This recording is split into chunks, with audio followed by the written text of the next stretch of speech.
Good morning students. बेटा हम लोगों ने प्रॉफिटेबिलिटी रेशियोज़ में ग्रॉस प्रॉफिट रेशियो को कंप्लीट कर लिया था। आज का हमारा टॉपिक है operating ratio. Operating ratio operating cost और रेवेन्यू फ्रॉम ऑपरेशंस में रिलेशन एस्टैब्लिश करता है। तो ऑपरेटिंग कॉस्ट क्या होता है, पहले हमें ये समझना कंपलसरी है। बेटा किसी भी बिजनेस के ऑपरेटिंग एक्टिविटीज़ पर जो भी कुछ अमाउंट खर्च होता है वो ऑपरेटिंग कॉस्ट है। तो ऑपरेटिंग कॉस्ट में हम cost of revenue from operations और ऑपरेटिंग एक्सपेंसेस इन दोनों को इंक्लूड करते हैं। ऑपरेटिंग रेशियो को कैलकुलेट करने का जो फॉर्मूला है वो है cost of revenue from operations plus operating expenses divided by revenue from operations multiplied by 100। अब क्योंकि ये cost of revenue from operation और ऑपरेटिंग एक्सपेंसेस इन दोनों के कॉम्बिनेशन को हम ऑपरेटिंग कॉस्ट भी बोलते हैं, तो इसलिए हमारा सेकंड फार्मूला बेटा क्या बन सकता है, operating cost divided by revenue from operations multiplied by 100। ठीक है, अब बात आती है कि cost of revenue from operation कैसे कैलकुलेट होगा, ऑपरेटिंग एक्सपेंसेस कैसे कैलकुलेट होगा।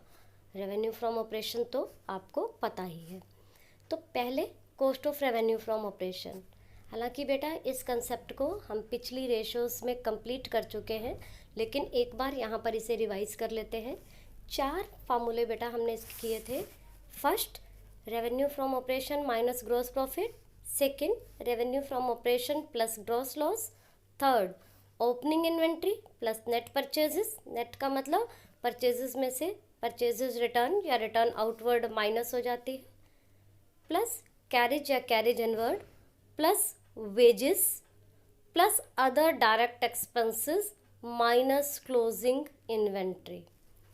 या जो हमारा लेटेस्ट फार्मूला है, जो लेटेस्ट फॉर्मेट के ऊपर बेस्ड है, उसके accordingly cost of raw material consumed, ये आपको बता दिया था बेटा, opening raw material plus purchase of raw material minus closing raw material होता है।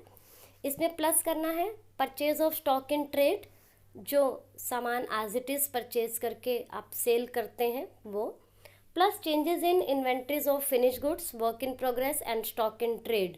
चेंजेस इन इन्वेंट्री का मतलब क्लोजिंग और ओपनिंग के बीच में जो डिफरेंस है वो, प्लस ऑल डायरेक्ट एक्सपेंसेस। बेटा ऑल डायरेक्ट एक्सपेंसेस जो भी डायरेक्टली प्रोडक्शन से रिलेटेड होते हैं। ठीक है, तो अब जो सेकंड पार्ट इसका आता है फार्मूले का, एक तो कॉस्ट ऑफ आरएफओ हो गया न्यूमरेटर में, न्यूमरेटर में ही second part operating expense. Operating expense को कैसे कैलकुलेट करना है, इसमें बेटा हमने लिखा है एम्प्लॉय बेनिफिट एक्सपेंसेस। अब यहाँ एक बात ध्यान देने की है कि ऊपर हमने ऑल डायरेक्ट एक्सपेंसेस लिखा है। बेटा अगर एम्प्लॉय बेनिफिट एक्सपेंसेस में वेजेस का पार्ट है तो वो आपका कॉस्ट ऑफ आरएफओ में इंक्लूड हो गया होगा। ठीक है, तो फिर वो यहाँ पर नहीं आएगा। यहाँ अगर एम्प्लॉय बेनिफिट एक्सपेंसेस आ रहे हैं तो ये जैसे सैलरी हो गई, ठीक है ना। तो अगर डायरेक्टली क्वेश्चन में आपको डायरेक्ट एक्सपेंस के बारे में मेंशन है तो वो कॉस्ट ऑफ आरएफओ का पार्ट बनेगा। ठीक है, अदरवाइज ऑपरेटिंग एक्सपेंस में आएगा। तो employ benefit expenses plus finance cost. Finance cost आप ध्यान दो, यहाँ लिखा हुआ है interest on short term loan only. Short term loan का यहाँ पर मतलब जैसे 1 साल से कम के लिए कोई लोन लिया है वो हो गया, या क्लियरली क्वेश्चन में मेंशन है कैश क्रेडिट, या मेंशन है बैंक ओवरड्राफ्ट, तो बेटा ये सभी 1 ईयर से कम के लिए होते हैं लोन। तो इनके ऊपर अगर कोई इंटरेस्ट है तो वो वाला जो फाइनेंस कॉस्ट का पार्ट है वो यहाँ ऑपरेटिंग कॉस्ट में आएगा। फिर इसके बाद plus depreciation and amortisation expenses. Depreciation आपको पता है, फिक्स्ड टेंजिबल एसेट की जब वैल्यू रिड्यूस होती है तो उसे हम बोलते हैं depreciation. Amortisation expenses, fixed intangible asset जैसे गुडविल वगैरह, ठीक है, इनकी जब वैल्यू रिड्यूस होती है बेटा तो वो अमोर्टाइजेशन एक्सपेंसेस होता है। Plus other expenses. अब अदर एक्सपेंसेस में यहाँ पर अगेन ऑपरेटिंग एक्सपेंसेस ही लेने हैं जो बिजनेस के नॉर्मल ऑपरेशन से रिलेटेड है, जैसे office and administration expenses, selling and distribution expenses, discount allowed, bad debts etcetera. अब यहाँ बेटा एटसेट्रा लिखा है, मीन्स इससे रिलेटेड और भी कुछ एक्सपेंसेस इसी के जैसे जो बिजनेस के नॉर्मल ऑपरेशन से रिलेटेड एक्सपेंसेस हो उनको यहाँ पर हम इंक्लूड कर सकते हैं। तो बेटा ये जो दोनों मेन चीज़ें कैलकुलेट करनी है, कॉस्ट ऑफ आरएफओ और ऑपरेटिंग एक्सपेंसेस, इसी को एक बार हम इस फॉर्मेट से भी कोरिलेट करने की बेटा कोशिश करते हैं। तो जैसे आपके पास ये statement of P and L का फॉर्मेट है पहले से ही, इसमें देखिए आप एक्सपेंसेस में पहले गिवन है कॉस्ट ऑफ मटेरियल कंज्यूम्ड, ये किसका पार्ट बना, कॉस्ट ऑफ आरएफओ का। Purchase of stock in trade, ये भी कॉस्ट ऑफ आरएफओ का पार्ट है। चेंजेस इन इन्वेंट्रीज, ये भी कॉस्ट ऑफ आरएफओ का पार्ट है। देख लीजिए बेटा यहाँ पर cost of raw material consumed, purchase of stock, changes in inventories, ठीक है।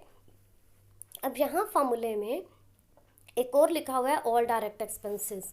तो इस फॉर्मेट में देखो कि ये जो एम्प्लॉय बेनिफिट एक्सपेंसेस हैं और अदर एक्सपेंसेस हैं, इनमें जो भी पार्ट आपका डायरेक्ट एक्सपेंस से रिलेटेड है, जो डायरेक्टली प्रोडक्शन या परचेज से रिलेटेड है, वो तो बेटा आपका कॉस्ट ऑफ आरएफओ में आ जाएगा, और बाकी जो बचेंगे वो आपके ऑपरेटिंग एक्सपेंस में। तो ऑपरेटिंग एक्सपेंस में यही है, देखिए employ benefit, finance cost, depreciation और अदर एक्सपेंसेस। इसमें से भी आपको हमने बता दिया कि एम्प्लॉय बेनिफिट में से ओनली इनडायरेक्ट वाले आपने लेने हैं, अगर वेजेस है तो वो ऊपर ले जाएंगे। क्वेश्चन में कुछ भी मेंशन नहीं है तो सारे के सारे इनडायरेक्ट हो जाते हैं। Finance cost, short term loan का इंटरेस्ट ओनली, डेप्रिसिएशन और अमोर्टाइजेशन एक्सपेंसेस, और फिर उसके बाद अदर एक्सपेंसेस। अदर एक्सपेंसेस में बेटा आपको ऑपरेटिंग और नॉन ऑपरेटिंग दोनों तरीके के एक्सपेंसेस क्वेश्चन में गिवन हो सकते हैं, तो आपको ये बहुत ध्यान से समझना होगा कि उसमें से ऑपरेटिंग कौन से हैं और नॉन ऑपरेटिंग कौन से हैं। तो ऐसा करते हैं कि आपको कुछ एग्जाम्पल नॉन ऑपरेटिंग एक्सपेंसेस के भी दे देते हैं, जिससे आपको और क्लैरिटी हो जाएगी।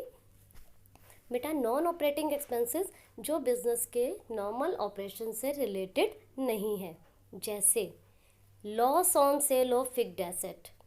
अब बेटा बिजनेस किसी भी चीज़ का हो, ठीक है ना, उसने फिक्स्ड एसेट परचेज की हुई है, तो उसका मेन मोटिव ये तो नहीं होगा कि फिक्स्ड एसेट को बेचें।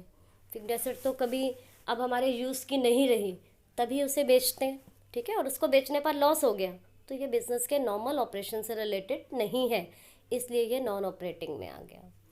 फिर interest on long term loan, ये आपको पहले क्लियर कर दिया कि शॉर्ट टर्म लोन है तो वो ऑपरेटिंग है, लॉन्ग टर्म लोन है तो वो नॉन ऑपरेटिंग हो गया, ठीक है। इसके बाद ऐसे ही चैरिटीज़ है, डोनेशंस है, एक्स्ट्रा ऑर्डिनरी लिखा ही हुआ है, एक्स्ट्रा ऑर्डिनरी यानी जो नॉर्मल नहीं है, ठीक है। लॉसेस ड्यू टू थेफ्ट, चोरी वगैरह से लॉस हो गया, कोई चोरी करके ले गया किसी भी सामान की। लॉस बाय फायर, या फिर बिजनेस में आग लग गई उसकी वजह से नुकसान हो गया, ये सभी बिजनेस के नॉर्मल ऑपरेशन से रिलेटेड एक्सपेंसेस नहीं हैं, तो ये नॉन ऑपरेटिंग हो गए।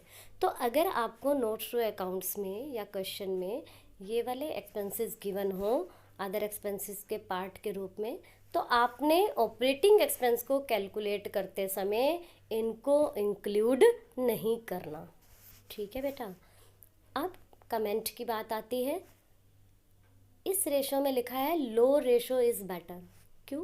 बिकॉज बेटा ये ऑपरेटिंग रेशो है, ऑपरेटिंग रेशो आपके ऑपरेटिंग कॉस्ट से रिलेटेड है, एक्सपेंसेस से रिलेटेड है, तो एक्सपेंसेस कम होंगे तभी प्रॉफिट ज़्यादा होंगे, ठीक है, और प्रॉफिट ही ज़्यादा अर्न करना ये बिज़नेस का मोटिव होता है, तो इसलिए ऑपरेटिंग रेशो कम ही अच्छी मानी जाती है, ठीक है बेटा। लेकिन कमेंट के पार्ट को अभी आपने न्यूमेरिकल्स में कहीं यूज़ नहीं करना, ये प्रैक्टिकल्स या प्रोजेक्ट के टाइम काम आएगा।